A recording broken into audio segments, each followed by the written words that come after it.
कलिंगनगर ठारे 1,15,000 कोटी टंकार शिल्प प्रकल्पर भित्तिप्रस्तर स्थापन और शुभोद्घाटन कले मुख्यमंत्री। 36,000 नुआ निजुक्ति सृष्टि हेब। प्राय 66,000 कोटी टंकार प्रकल्पर भित्तिप्रस्तर स्थापन, 49,000 कोटी टंकार प्रकल्प उद्घाटित।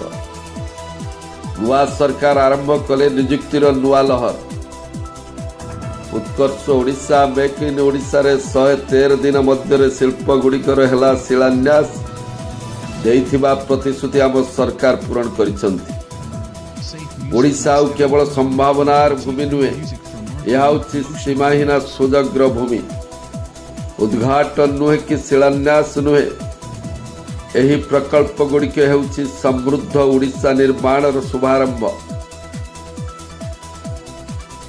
ओडिशार समृद्ध शिल्प इतिहास रे आउ एक सफलतार पृष्ठा जोड़ी मुख्यमंत्री श्री मोहन चरण माझी जाजपुर कलिंगनगर ठारे 1,15,000 कोटी टंकार शिल्प प्रकल्पर भित्तिप्रस्तर स्थापन और शुभ उद्घाटन करिसंती। मुख्यमंत्री समुदाय 20टी प्रकल्पर शिलान्यास और 4टी नूतन प्रकल्पर शुभ उद्घाटन करिसंती।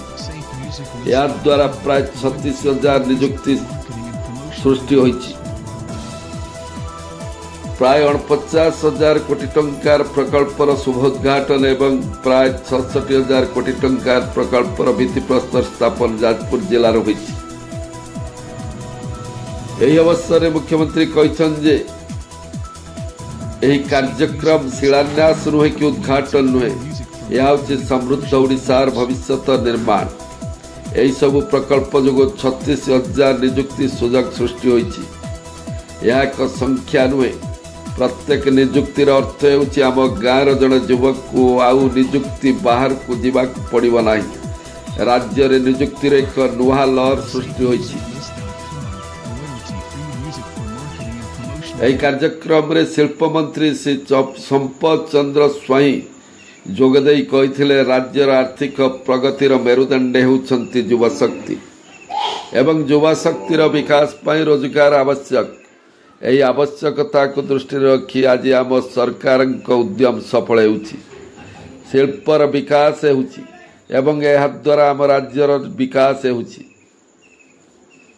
ए कार्यक्रम रे जाजपुर सांसद डॉक्टर रविंद्र नारायण बेहरा, कोराई विधायक श्री अशोक दास नायक, बरचड़ा विधायक श्री अमर नायक प्रमुखों समेत राज्यर विभिन्न शिल्प संस्थार शिल्पपति माने कार्यक्रम रे जोग देइथिले।